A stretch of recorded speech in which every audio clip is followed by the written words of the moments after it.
I've had a lot of requests for this one. This is the Star Spangled Banner, as you've never heard it. Let's get into it.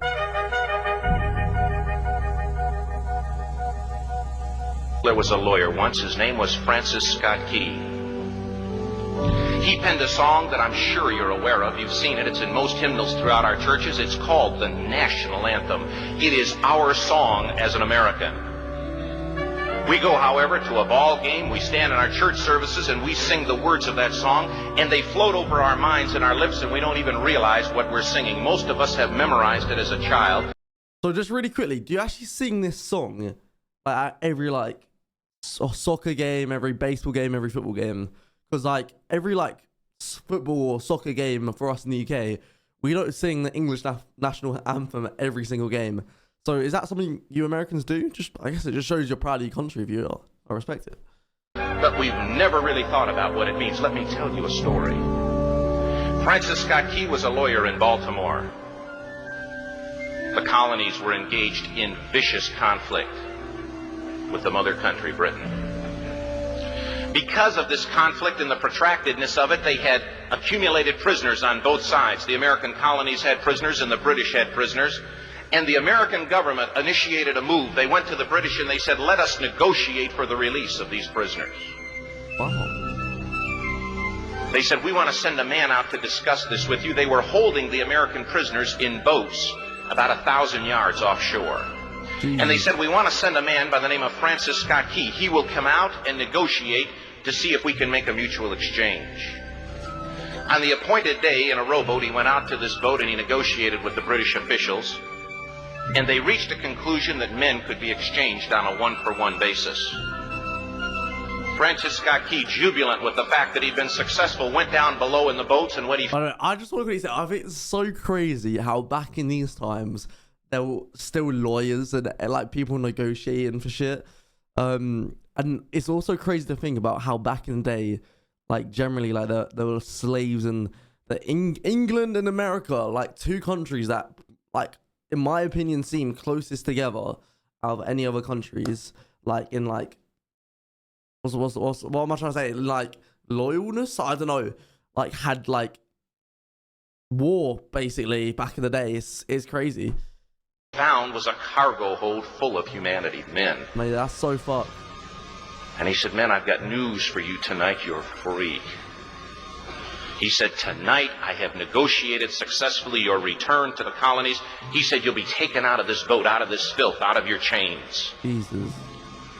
As he went back up on board to arrange for their passage to the shore, the admiral came and he said, we have a slight problem. He said, we will still honor our commitment to release these men, but it'll be merely academic after tonight. It won't matter. And Francis Scott Key said, what do you mean? He said, well, Mr. Key, he said, tonight we have laid an ultimatum upon the colonies. Your people will either capitulate and lay down the colors of that flag that you think so much of, or you see that fort right over there, Fort Henry? He said, we're going to remove it from the face of the earth. Just very quickly from me, guys, I'm live almost every day over on my Twitch. Hell, I'm probably live right now, so go check it out. Also, if you do want to support my dream of becoming a full-time content creator, there is a donation link in the description. If you feel like you got to donate, it's just a way you support if you like my content. Jesus. He said, how are you going to do that? He said, if you will, scan the horizon of the sea. And as he looked, he could see hundreds of little dots. And he said, that's the entire British war fleet. Just really quickly about these old boats. Personally, I think they look really cool. And I know it wouldn't be cool to see an army of people coming to your country. But if I could just see what they would look like tons of these old wooden boats that look sick with sails, I would love to see what that looks like. It might, imagine seeing that today. That must be really cool to look at. Not that it was cool for them. But yeah, this is actually really educational. This is pretty cool. He said all of the gunpowder, all of the armament is being called upon to demolish that fort. It will be here within striking distance in a matter of about 2.5 hours. He said the war is over. These men would be free anyway. He said, you can't shell that fort. He said, that's a large fort. He said, it's full of women and children. He says, it's predominantly not a military fort. He said, don't worry about it. They said, we've left them a way out. And he said, what's that? He said, do you see that flag way up on the rampart? He said, we have told them that if they will lower that flag, the shelling will stop immediately. And we'll know that they've surrendered, and you'll now be under British rule. Francis Scott Key went down below and told the men what was about to happen. And they said, how many ships? He said, hundreds. Crazy. The ships got closer. Francis Scott Key went back up on top and he said, men, I'll shout down to you what's going on as we watch. As twilight began to fall, and as the haze hung over the ocean as it does at sunset, suddenly the British war fleet unleashed. He says, I love this sound effect. Wait, can we just quickly listen to that again? war fleet unleashed. I respect it. He says the sound was deafening. There were so many guns that there were no reliefs. He said it was absolutely impossible to talk or hear. He said suddenly the sky, although dark, was suddenly lit. And he says from down below, all he could hear the men, the prisoners, saying was, tell us where the flag is. What have they done with the flag? Is the flag still flying over the rampart? Tell us. 1 hour, 2 hours, 3 hours into the shelling. Every time the bomb would explode and it would be close to the flag, they could see the flag in the illuminated red glare of that bomb, and Francis Scott Key would report down to the men below, it's still up. It's not down. The admiral came and he said, your people are insane. He said, what's the matter with them? He said, don't they understand this is an impossible situation? Francis Scott Key said he remembered what George Washington had said. He said the thing that sets the American Christian apart from all other people in the world is he will die on his feet before he'll live on his knees. This is a crazy story. The admiral said, we have now instructed all of the guns to focus on the rampart to take that flag down. He said, we don't understand something. Our reconnaissance tells us that that flag has been hit directly again and again and again, and yet it's still flying. We don't understand that. But he said, now we're about to bring every gun for the next 3 hours to bear on that point. Francis Scott Key said the barrage was unmerciful. All that he could hear was the men down below praying. The prayer.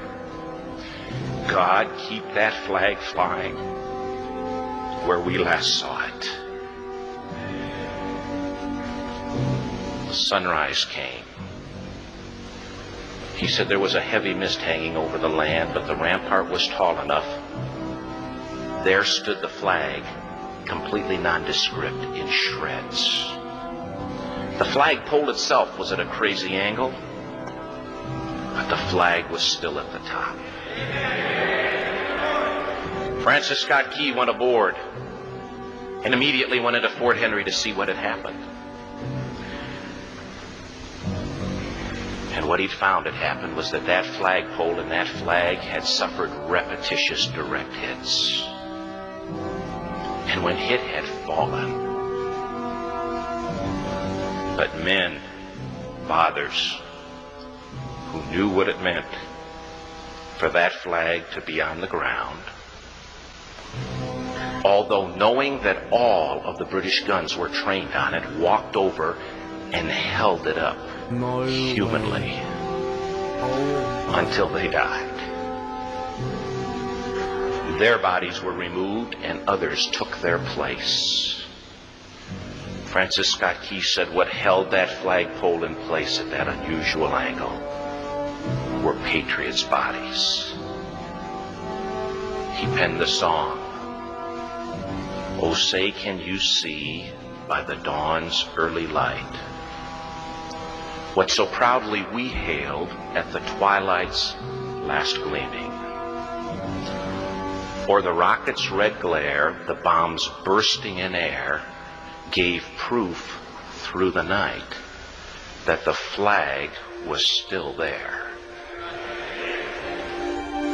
Wow. Oh, say, does that star-spangled banner yet fly and wave o'er the land of the free and the home of the brave?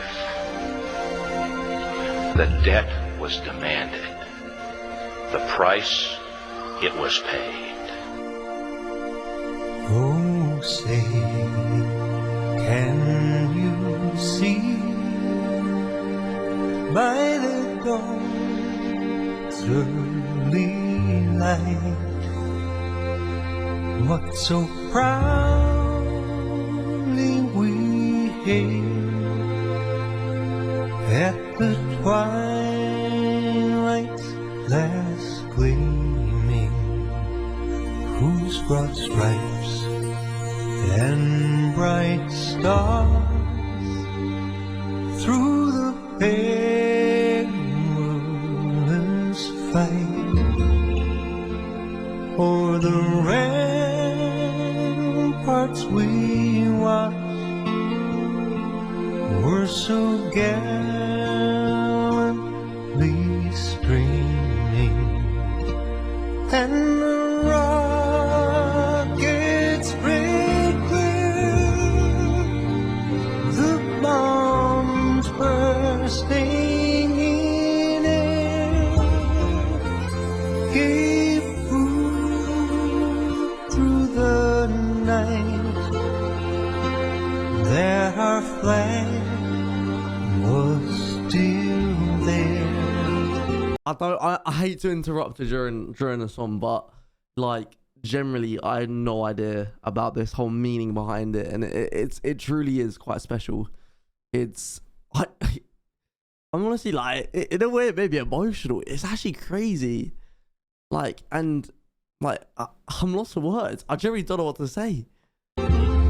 Oh, say, does that star-spangled banner yet wave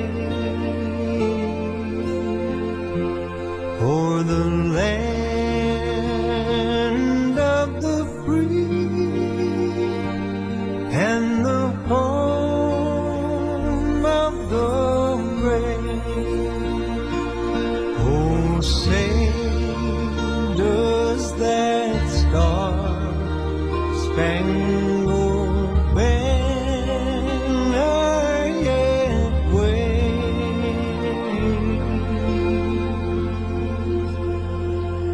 o'er the land of the free and the home of the brave?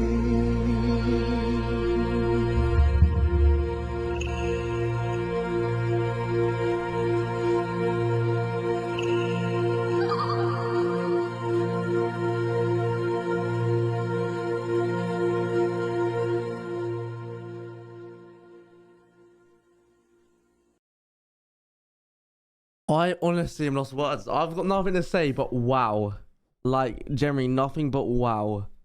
Like that is a crazy story, and like all I've got to say is wow. And I hope you guys enjoyed that video. If you've watched it before, I hope it was good, like looking over it. I'm sure it is actually for you.